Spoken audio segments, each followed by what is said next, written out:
Hey guys, so this is like one of the first interviews I've ever done on the podcast. This is a very, very old episode. And now I know never to interview my friends while they're driving their cars. That being said, we did our best to take all the fuzziness out of this episode, but I didn't want to do it again.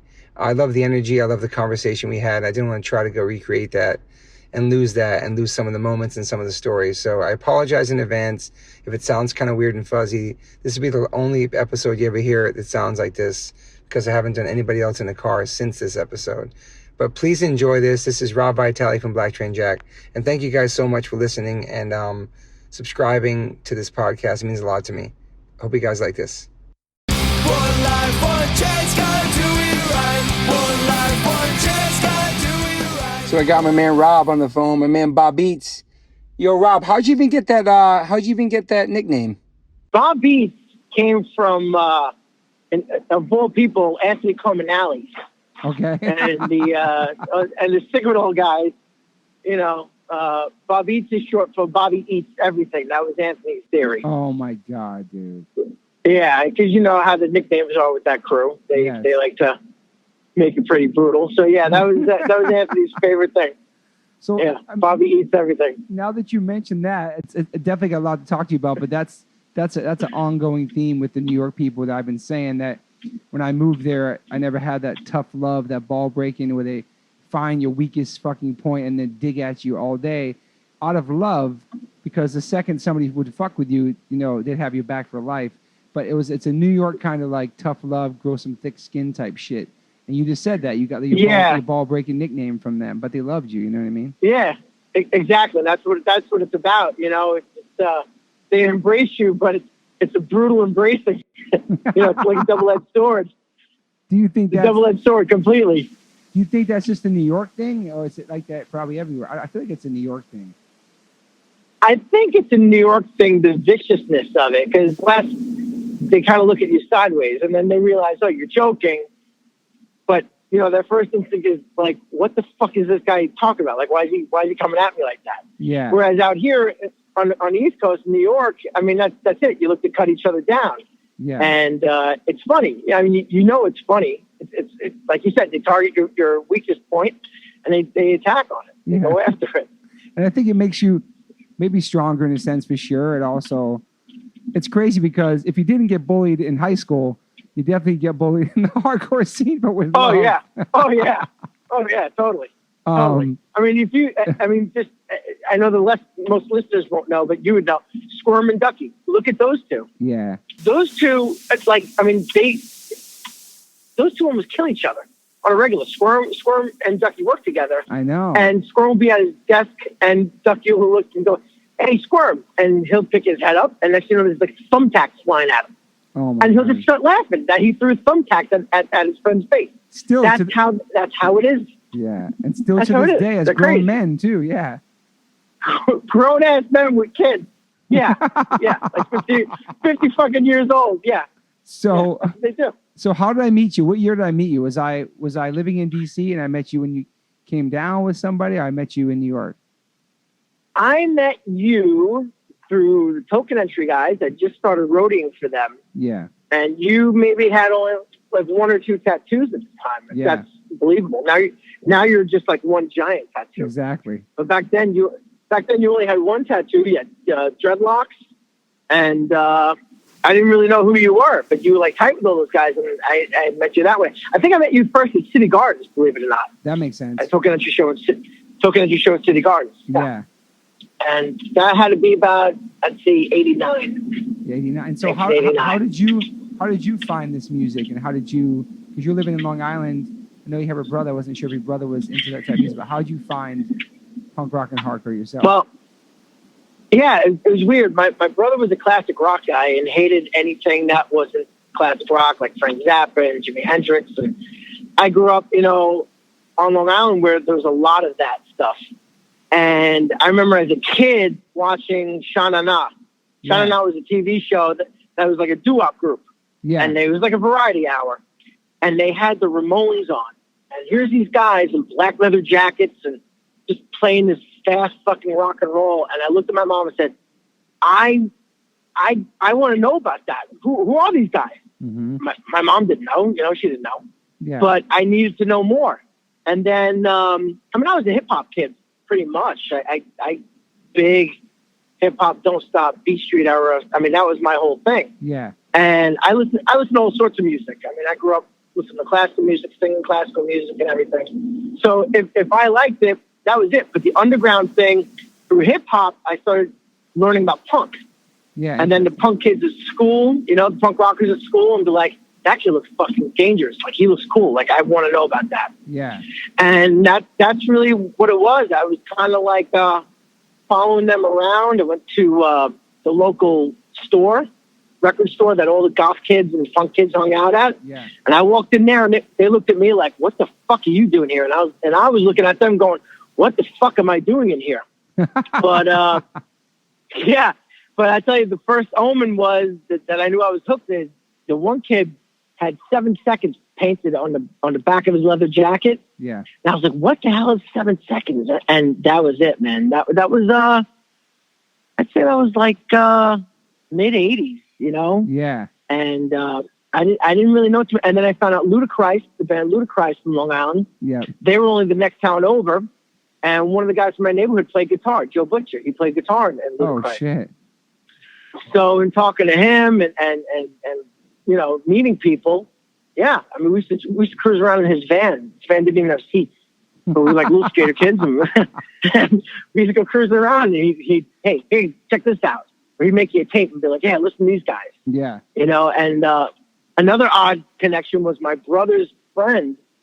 And again, my brother was a classic rock guy, but my brother's friend was a little more adventurous. Yeah. And he gave me a tape one day, and it was Suicidal Tendencies. And he was like, check this out. You'll really like this. I was like, okay. As soon as I played it, I was like, these guys are fucking awesome. Damn. So yeah, I had a couple of odd influences that I kept going after. Yeah. And it all stemmed from the hip hop scene. I mean, I would not have known about punk or underground music if it wasn't for hip hop and the underground scene there. Yeah. Yeah. It was back then it was connected. I mean, now you got mumble mouth trap music and no one's connected to anything. Yeah, but back then it was. But, because I feel like Public Enemy were pretty much punk rock, and they were from Long Island, right? And oh yeah, they were badass. They were badass Public Enemy. Like lyrically, everything. I remember you always saw when you started going to hardcore shows, you see people at hardcore shows or punk shows that you'd see it like a hip hop thing. Yeah. And it was just, and then it eventually became like that whole community. I mean, that's how Stevie's was too. Once you started hanging out there, you met people that weren't from your neighborhood, but they were from Jersey or they were from, Connecticut, and they came down for that show, and you became this odd family and friends, and it's just like, hey, you going to this? Yeah, I'll go to that. Oh yeah, I heard about that. Yeah, all right. Yeah, I'll meet you there. So, it was a really cool thing that nobody else in school understood or knew about or wanted to know about. Yeah. So that's what really made it cool. Yeah. So when you started going to shows in the city, how old were you? Like your first show out there? In the city, I mean, we had Sundance out on Long Island. That's right. Right Track In too. That was the place to go. But Right Track In, yep. But Stevie's and city shows, I'd say for me, like 16, 17 years old. Yeah. It would be like 86, 87. I was really branching out on my own, not going with anybody. Yeah. Like, fuck being on Long Island, because all my friends on Long Island were into drinking and doing drugs. And I mean, it doesn't make you a bad person if that's what you're into. Yeah. But it just wasn't my path. Yeah. My brother was a heroin addict, so I was surrounded by that in my house. Yeah. And to see my friends start going down that same path, and I realized, hey, I don't feel better doing this or being around this. Yeah. And what's the point? Yeah. I have to look over my shoulder every time I'm out with someone or I'm doing something. So it didn't really register with me. Like, this is something I want to be a part of. And I just left all those guys behind. I left all my old friends in high school behind. And, my one friend, Benny, he was deep into the hardcore thing with me. Yeah. And we would go to shows and stuff. And then eventually he went a different path with his life. And we just actually reconnected not too long ago. And he's just like, I can't believe you stood with it and you got so far with your music and everything. But it was a weird thing that to have a partner from my neighborhood, from my school, and it was like one of my closest friends to branch off like that, and I was left alone. But I wasn't alone. You know what I mean? I had made all these other friends from all these other areas. So Yeah. Hardcore is really a family. It really is a community. It is. And if you don't feel that in your scene, then I don't know what kind of scene it is then, because everybody's got to look out for each other. That's what it was. And it's crazy because we all came from different backgrounds, and you came from Long Island. You have an awesome family. Obviously, your mom and dad and your family back then. And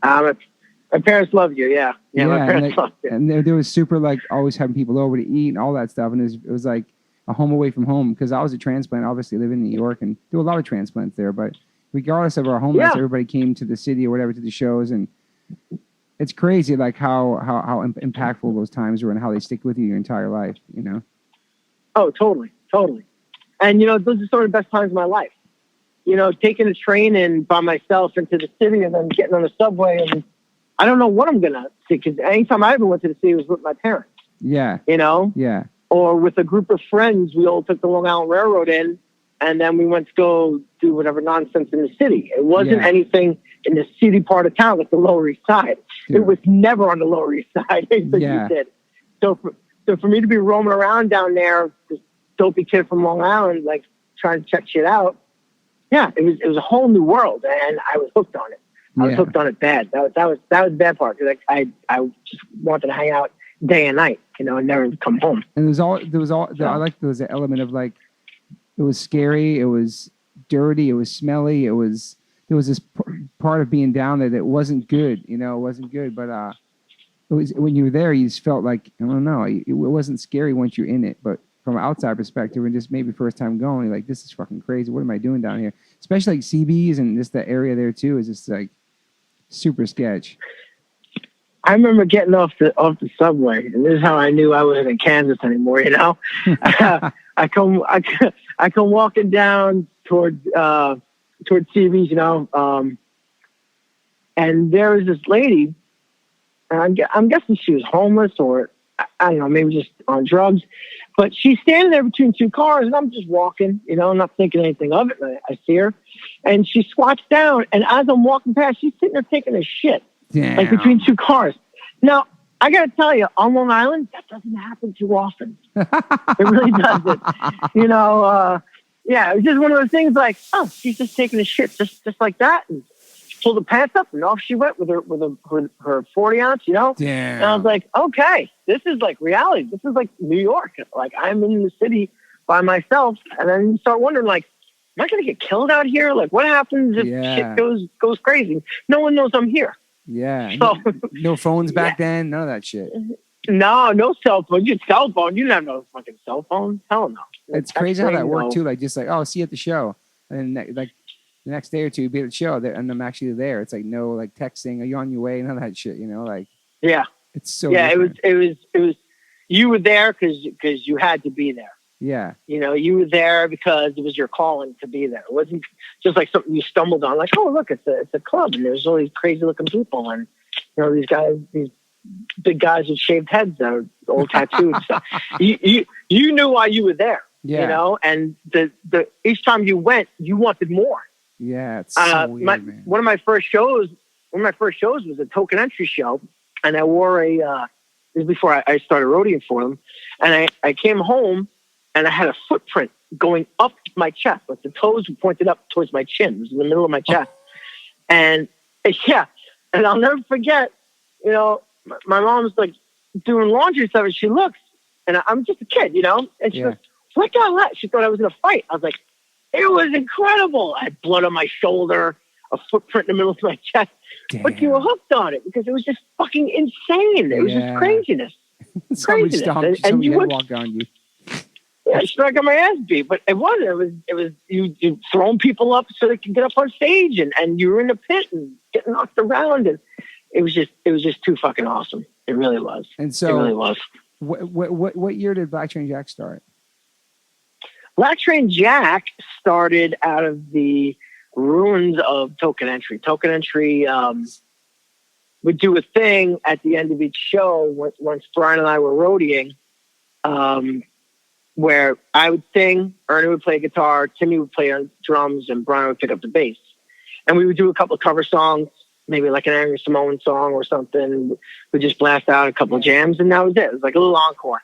Yeah. And then when Token Entry broke up officially, we sat there and we were looking at each other going, now what are we going to do? So then we thought of doing a band called Rhythm Stick, and Timmy was going to play drums, the exact lineup. And then it wasn't working for him. He didn't want to be a drummer. And then he eventually moved out to California.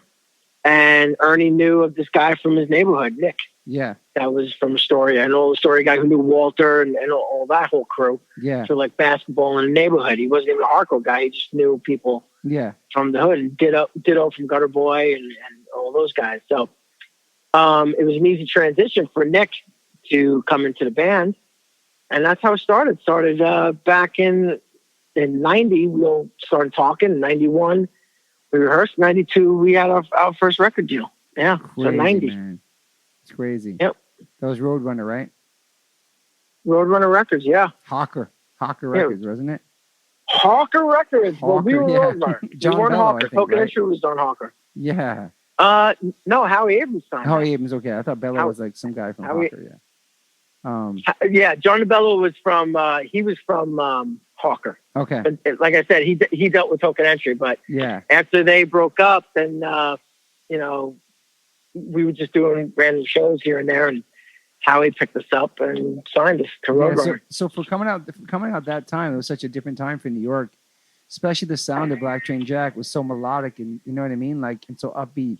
Obviously there was hard parts and breakdowns and stuff, but like you guys coming out at that time was a breath of fresh air. I would like to say, like for your style of music, you know what I mean? Yeah, well, we all had different influences through skateboarding and just in general, different music. And like I said, I wasn't a screaming guy. I love screaming hardcore music, but I was a singer. I was a singer from being a little kid. So I really loved the melodic stuff and the California stuff and just anything that was melodic. I got into it as much as I got into the really hard, heavy shit. Yeah. And I've, Ernie always had a good ear for stuff. He was a great writer. And we were able to connect the two when we needed to, keep it melodic and fast and punchy, but really throw down when we had to break it down, Yeah.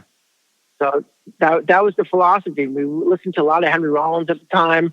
So it was like a certain sound and a certain feel to the songs. And just so many influences, and then again, being a positive bunch of people that we were, the influence from 7 Seconds, of course. Being a positive band. Yeah, the greatest. Absolutely the greatest. I agree. And just overall, just keeping that energy and not fitting that cookie cutter. I mean, a lot of bands today, I think, are very cookie cutter. Yeah. And even Black Train Jack today, if we were to come back and come out now as a new band, we wouldn't be anything. We wouldn't be anything special at all because there's a lot of bands that do what we did. But back then there weren't. There weren't at all. And the cool thing was being hardcore kids playing this kind of music, we were accepted by all the tough guy bands and all the big mosh bands and everything and the heavy bands. Because we used to cut down on the knucklehead factor. We get in there, and it was just a change up gears. You could load up a bill with just a bunch of heavy bands that all kind of start to sound the same after a while. But every once in a while, I mean, when I was a kid going to shows, you had different bands on the bill. You had a melodic band. You had it was so diverse. Yeah. And that got lost there for a little bit, unfortunately. But I think it's kind of come back somewhat, that I've noticed. Yeah, for sure. But we were fortunate enough to people took us under their wings and really embraced what we were doing. And I think they were happy with how the audience would get warmed up for them to come out and just slaughter everybody. Sure. Because that was my favorite thing. I do my thing on stage and I could sit, right after and just watch this other band just totally power jam everybody and just bash heads in the whole time. It was awesome. It's really cool. But really cool. I think also like because of the sound, and you guys are from New York too. Like you said, you play with the harder bands and also melodic bands too. You guys would play with other bigger melodic bands that came through town. You guys did some tours with some different some, you know what I mean, not just regular hardcore bands too, because you guys had that crossover as far as melodies are concerned. Oh, yeah. And the pop aspect, you know. Oh yeah, we were like New York when we played with All and Bad Religion. Yeah. But then when you played with like a heavy band from New York, we were like a California band because we were melodic. Totally So we kind of, you know what I'm saying? Yeah. So we kind of fit in there either way. You know? Yeah. So. Yeah, it was amazing back then. Those two records you guys did, Roadrunner, are just perfectly classic records. I feel like they should be in the hardcore history, obviously, of the classics, you know, of discography of New York. You know what I mean? For that time and that period, I feel like you guys were ahead of the game with your sound in that time frame for New York, because everything was, you said, it was just super chugga, super tough, and yeah. I love that, and that's why I connected to you guys too. The lyrics, everything, the melodies. I always love melodies myself, and by Black Train Jack, I feel like, you know, you guys did some. Did you guys go overseas too and did some more tours too? Yeah, we did Europe. We went all over. Yeah, we tried. We tried as best we could. You know, I could stay out all year round, but some of the other guys weren't into that kind of touring schedule. But you know, I just loved being out there performing, seeing the people, and you know what? My biggest thrill was seeing words that you wrote being sung back at you. Yeah, dude. And yeah, and the effect that you have on people. Where, you know, I remember being that kid in the crowd going, "Oh my God, there's this guy from that band," you know, and you're like almost intimidated. And that's the other thing about hardcore was the band was right there. They were accessible. They weren't like rock stars, and all of a sudden, hey, they appear on stage. Like you were there, and they were standing next to you sometimes in the pit, or you know, whatever, and you could go up and talk to them. That was cool. And I always liked that as a fan. So when I was in a band, I always try to make myself accessible also, and just seeing kids' reactions and stuff like that, or some of that, you know, had a story to share based on something that you wrote. I mean, that was the biggest part of it that really kept me going with a lot of it. And like I said, I could stay on the road. I was a road dog, man. I love being on the road. I could stay out there constantly. Yeah. But you know, you can't have everybody thinking the same way. I mean, it's in a perfect world, yeah, you could do that. But some guys get tired of it. Some guys didn't like being on the road, and you know, they just like playing shows locally sometimes. And locally is cool too. Yeah. But you know, it's just different cultures and just seeing how different people react. Kind of like a sociology experiment. You know what I mean? Just and you guys see how this different culture, mm-hmm.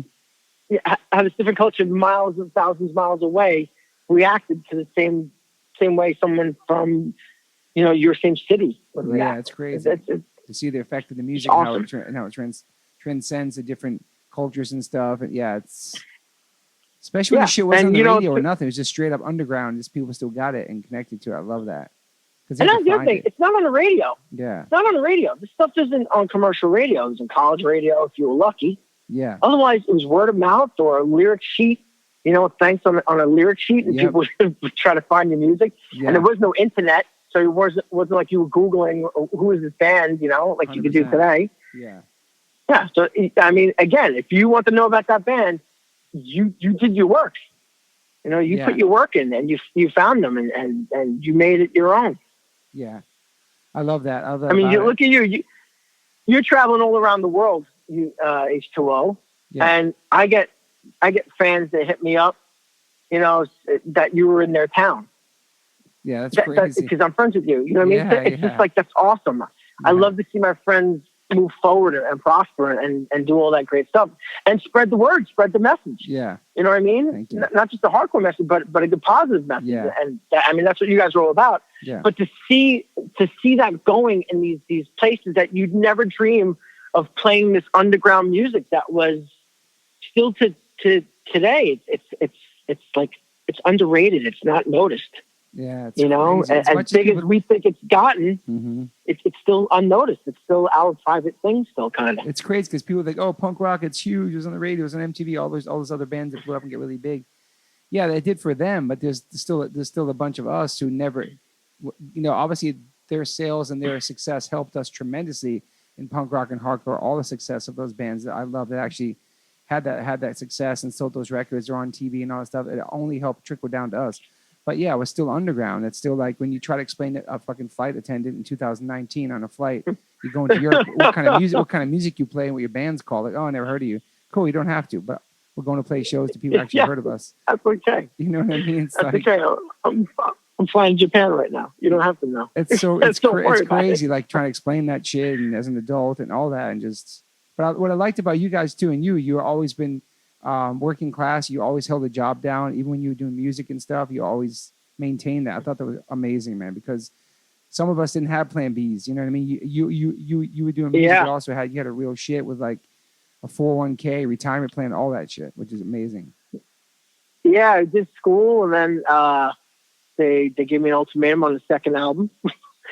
So Really? you either go tour full time, or it sounds like, all right, so we'll go tour full time. So I pulled myself out of school, Wow. and then over time just ended up getting a job and playing it that way. You know, you always have to have a plan B. Yeah. And I've always been envious of the people without a plan B, Yeah. because I think that they've gone further than I ever would have. Mm-hmm. Well, not that I would have. I'm pretty sure if I was still doing it, I'd be doing pretty good. But they went full force and never looked back, because there was nothing to look back at. Yeah. You know what I mean? Yeah. I'm at ground zero. Here's where we go. Whereas if you have a career or you have that education behind you, I have something I can fall back on. Yeah, When you have 100%. no safety net and nothing to fall back on, you're going to put your 1,010% into it. 100%. You know what I mean? And 100%. yeah, and that's it. That's how I've always done music since I was a kid, was to give everything I had to it. Yeah. And, that's why I did have the education. I did, have a regular job, but at the same time, I give all that up to be out there Mhm. and doing, like what you guys do and stuff like Yeah. that. Because it's the message. It's the message. It's the love of the music and the love of the performance. Yeah. That's always been my thing since I was a kid. Yeah. But, I played it safe at one point. I didn't want to. I got tired of taking the gamble. I got tired of different rejections when I did 9 Lives, and that was it. So I played it safe, and I got the career going and everything, and now I could do shows, and I can have my paycheck and my benefits too. Yeah, it's amazing. That's exactly what Anthony said too about playing it safe. Anthony Caminal, I just talked to him exactly what you said too. And he's happy for all of his friends and still doing it and all that. Yeah, it's exactly what you said, and I respect that for sure. It wasn't an easy choice, believe me. It's something I regret every day, because I miss being out there with the people. Yeah. I miss the lifestyle, but at the same time, I'm older, and I didn't have the momentum like everybody else continued on having. So Mhm. I had to choose my plan B. I had to make my plan B work. Yeah. Yeah. So And you still working not on my music? first choice. You're working on music now still? Yeah. We got 9 Lives back together, Awesome. and we have a bunch of new songs and stuff that we're going to start working on, and That's hopefully amazing. get some recording done soon. And yeah, we had Richie left, our drummer, so we had to replace him. Yeah. And Brian was away with work, Yep. working in another country. So that kind of made things a little tough, having to fill these voids and stuff. But there are new songs, and we're just working slowly on them, and hopefully going to get everything together. That's very awesome. soon. That's great, dear. Because I Yeah, know you love it. I Never know quit. Yeah, I know you love it, and that's your passion, and you kill it when you perform, and it makes me happy because music makes you happy. You know what I mean? Like, and you have a great voice, and I don't know. That's exactly what you said. Like, you definitely, you love this. You live this still. Still the straight edge kid. We're all big kids, even though we're adults with like either got mortgages to pay or children or regular shit happening Yeah. too. It's like we're all big kids who still have this in us. It's funny. I look at people that are, I look at people that are our age, that are in, normal life, so to speak. Yeah. And they look at least 10 years older than the rest of us. Yeah. And why is that? Because we've stayed youthful. We've stayed like kids in a way. With kids with grown up problems. That's what I like to say that we are, because we still have that spirit. Yeah. We still have that spirit, and I don't think that'll ever die. No. And I hope people will really embrace that risky side of life and take the chances that they want to take, and enjoy each move that they make, whether it's good or bad, because it's a learning lesson. Yeah. And there are people that just played it safe their whole lives, and like I said, they look a lot older than we do. some of them are younger than us. Yeah. It's like, wow, you're just like dead. Like you never lived, you never experienced anything, you never had any risk or danger. Or you never anything. left your town. You never went on an airplane. You never went to a different country. Never left your town. How do you not leave your town? It's ever? interesting, man. You know, no judgment. If they don't leave the town, that's good. But there's such a big world out there to see, and like to be able to do that, I don't know. I feel like everybody would be different, open-minded people if they left their towns. You know. Hell yeah. It's a tough thing for some people to do. Yeah. You know, and I have no regrets for anything I ever did. I would say I could die tomorrow and be fine and not have any regrets. That's awesome. And as far as doing music, I'll always do music. I have a broken hip right now. I'm waiting to get surgery. Oh, wow. And I'm still looking to play shows. Yeah, I can't run around. I can't jump. I can't do this, you know. Holy shit. But I'm in a lot of pain constantly. But I'll go out there tomorrow and do a show if I could. I love that about you. You always had that fire in you no matter what, with the highs and lows of your music career. You know what I mean? You always never stop making I love music. it, man. Yeah, and you always go to shows. You're always supportive of us and all your friends' bands, and I appreciate that for sure. Totally. I try to do the best I can. Sometimes I gotta lay low because of how I'm feeling, but I'm always there for my friends. I'm always there to support somebody, you know. And that's the thing, because everybody's out there doing it. Yeah, it's not a regular career, a 9-to-5 job. Like this is without the support of people that they know and the fans. What do they have? Yeah, you know. It's crazy, man. It's crazy. The cover bands. Yeah, it's crazy that like bar bands and cover bands. Yeah. Bar bands and cover bands. I'm sorry, overstepping, but bar bands and cover bands. I never understood that, because you're going to play 3 hours of someone else's songs. Like, what do you get out of it? Okay, you're talented. You can play and learn someone else's songs, but what are you saying with your music? Mm-hmm. I mean, does every song have to have a message to it? No, but in our scene, yeah. Yeah. Yeah, it does. Yeah. And that's why we do it. You know, you do it to get that message out there and to inspire people, or to show people how you were affected by someone. That maybe someone goes, shit, you know what? I fell down a hole because of that. And you know what? I can get back up, you know what? That's right. I dodged that bullet. And, you know, this guy understands where it's coming from. That's why I love doing it. You know, that in the performance aspect. I've always loved performing, but to get that word out there, man, and like you guys are doing it still, and I mean, look at Jimmy Gestapo. He just throws people out of the band and gets new people, and he's still out there churning it out. I mean, he's one of the greatest frontmen ever. He's one of the greatest frontman performer ever. Incredible. I watched him turn an arena show, that Misfits show in New Jersey. It was an arena show, and he wasn't even on that giant stage. He was down in the very front of the crowd and made this huge 19,000 people into a little private show. Like, it was phenomenal. Make an intimate He setting. works it. He just he works it. Siv's another guy. You put Siv, microphone in hand, and just throw him out there, and he's going to crush it. Yeah, 100%. Just in his spiel between the songs alone. Yeah. You know, and that's the craft behind it, because they're speaking from the passion of it. Mm-hmm. You know, you do the same thing. You get out there, and kids buy into everything you say, because you're coming from the heart, and you're saying like really sincere shit that maybe they don't get that at home.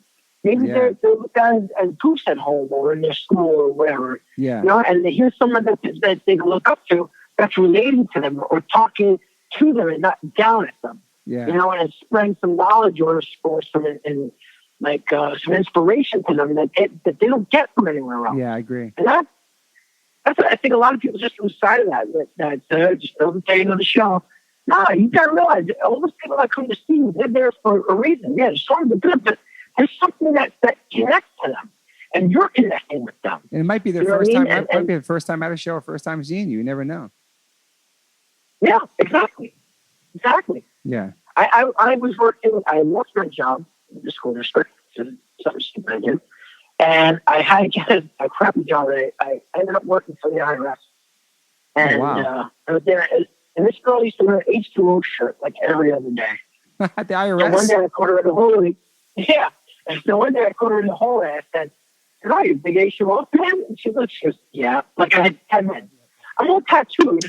You know, I wore shorts and t-shirt. I look like a skater kid and everything. Yeah. And I'm talking about the shirt you wear. Like, obviously, I know who they are. You know, I've heard of them. And I said, "Oh, they're really good, huh?" And she's like, "Yeah." Like, okay, you don't get it. Like, you're part of a community. I don't know how she knows of you, because just her whole approach was like, yeah, and like, okay, well, I like you missed it, I guess. I guess you're just into a couple of songs, maybe. You're not really into the whole scene, and maybe it's just the one band you're into. I don't know. Yeah, so every time I try to talk to her, about, the hardcore or any other band she liked, she's just like, why are you talking to me? I'm like, all right, never mind. I'm only talking to you about hardcore bands, So it's just weird in this atmosphere to find somebody who's like-minded, For sure. Some of the same stuff you would, You want to talk Dave Matthews? I'll talk Dave Matthews. I don't like Dave Matthews. I'm hardcore music. That's crazy. Somebody with H2O shirt works at the IRS, so I hope they listen. They can. Oh yeah. If they're still, they give us a tax break next year. Oh yeah. Yeah. Hey, Mama, Rob saying when we worked at the IRS, there was a girl that wore H2O shirt all the time. Works at the IRS. Moon's walked in. I couldn't wait to get out of that job. I'm sure, man. How many years were you there for the IRS? I was there for a year. Oh wow. I was there for a year, and then I got hired back in my old job again. Wow. Thank God. Yeah, I was there for a year. I mean, you want to talk about uninspiring and just everything sucked. I can't imagine with the IRS. It seems like they're robots when they talk to you on the phone in the first place. Robots, dude. That's all. And you have to speak like a robot. That's another thing they train you. So I used to always get in trouble because I can't do that too well. I don't.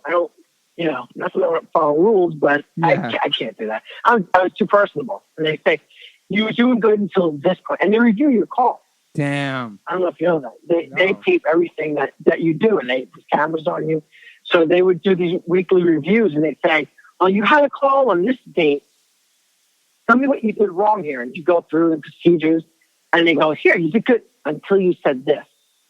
And you're just like, yeah, you have a good day. It was too human. Hey, man, you have a good day. I'm glad I can help you. Yeah. You can't say things like that. It's fucking crazy, You can't say things like that. Like, seriously? You can't be a human to someone? Fuck you. Fuck this place. Yeah, dead zombies walking around. Fuck that place. That's crazy. But, yeah, so I'm back where I can be creative again and use my mind. That's awesome. And you've been the same that job for a long time. That's union, right? Yeah, I've been there. Well, I've been in that industry for 22 years, believe it or not. And I've been at the school district now for like 6 years. Awesome. I've been there. Amazing, man. So, yeah, it's good time. Yeah, it's awesome. Are you on Long Island still now, or back in the city? No, I'm back on Long Island. Nice. After my dad passed, I moved back out there to help Mom. Nice. Keep an eye on her and stuff like that. And, yeah. I mean, I got a busted hip and I'm falling apart, so there's not really too much I could do. But it's just the fact that I'm there and I can support her. And it's great. That's awesome. She needs somebody a to talk tight to. family. You have a fucking tight Italian family, man. It's always been like that for you. I love that. I admired that. Actually. Yeah. You know, that was one of the things when my dad passed, to see how many people from the hardcore scene showed up at the wake. Wow. You know? Yeah, just out of respect. It was just like, my parents went to all my shows in New York. Yeah, I remember that. Yeah. And they never looked down at my friends. They never passed judgment. Yeah. They never said, look at these idiots, and they were never like that. My parents were very supportive of what I did, the music scene. And even my dad, he was in the Army Reserves, and he had to go to Panama, and they found a punk show down there at one of the bars. So after hours, they went down to the show. My dad was talking to a kid wearing a Bad Red shirt. He used to always tell me the story. And the kid was looking at him going, like, how do you know who the Bad Reds are? You're Americans. You're an old American from the military. Like, how do you know that? He goes, my son knows the Bad Reds. And oh, yeah, I know all those bands and stuff. And the guys my dad was with, like, who are these people you're talking about? Like, what? It's like, oh, my kid, you'd be amazed. These kids, they look crazy, but they're really good kids. A lot of them don't even do drugs, and that's really good. They just got to find a home, the right place for them, and they flock here to this music scene. I'm telling you, I learned a lot from my dad, who's like uber old school Italian ginzo, super conservative guy, to embrace a lot of the people that I walked through that front door. And my mom's the same way. Love that. Yeah, they were cool, and they still, my mom would go right down to the pit if there was a show going on. So she'd go stand right down in front.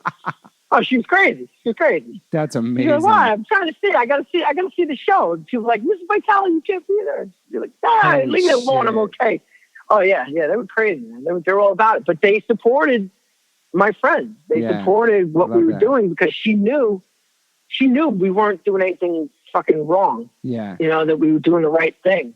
And I think they were just happy that I found my niche, and I was surrounded by like-minded people that were, into doing good things. Creative shit. Yeah, man. And that's awesome.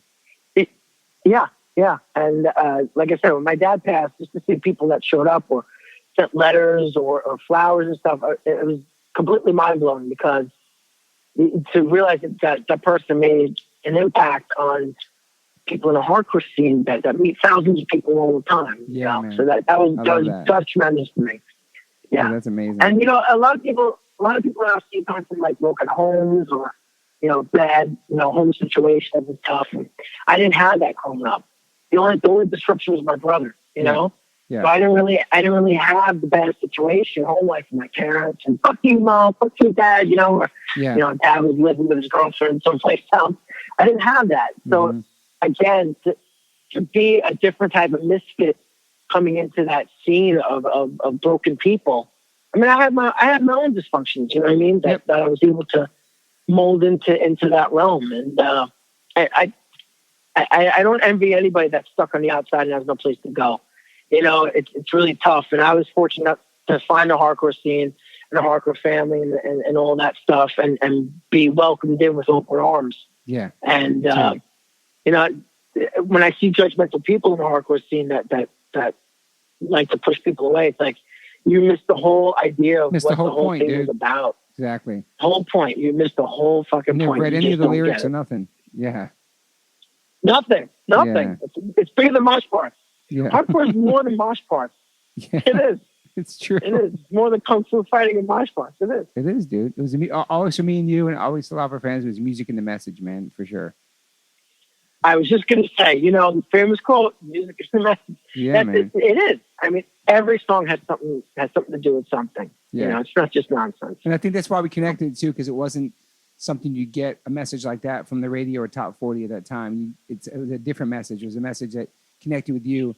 Maybe it was a message you weren't getting at home, and you connected to it through the hardcore punk. And those people are like Ian MacKay and Kevin Seconds and or like father figures, Milo, all these people, like they seemed so much older than us too at the time because we put them on this pedestal, like these massive inspirational dudes. But now knowing that they're our friends now in real life and they're not much older than us, but back then it was like looking up to them, like I connected with them so much, Yeah, to me they were like the wise wizards. Yeah. They were so much older and they had so many profound things to say. And then, like you said, as you get older and you become friends with these people, you go, "Oh, they're only a couple years older than me. They're crazy, 2-3 years older than me." It's crazy. But I mean, just the things they have to say and based on life experience. I mean, talk to Roger from the front. He has some crazy fucking stories. John Joe, some crazy stories. Some crazy stories. All these guys you're friends with, and you get on the inside and you get to hear these things. You go, "How the fuck did you survive that?" Yes. Or you go, "Now I know why you are the way you are." Exactly. It all makes sense now. And it all makes sense. And then you have like not trap music and stuff, but these other guys. It's just style and profiling. They don't really have much substance. They have nothing to say. Of course. And it's all just flash. You know what I mean? And I never bought into stuff like that. I like what Kevin had to say. I like what Ian had to say. Yeah. Roger had to say. And all these guys. I was always influenced by their words and sit with the lyric sheets and be like, "What does he mean by this?" And the more you get into it, go, "Oh, okay, I get this. I get what's going on here." I don't know if kids do that today. Well, they really have lyric sheets. It's hard to get lyric sheets off of iTunes, but it's not really lyric sheets to get. But there's a bunch of hardcore storying young kids out there, new bands killing it, and those kids have respect for the old school and they know the roots of it and the history of it. As far as punk and hardcore is concerned. Yeah.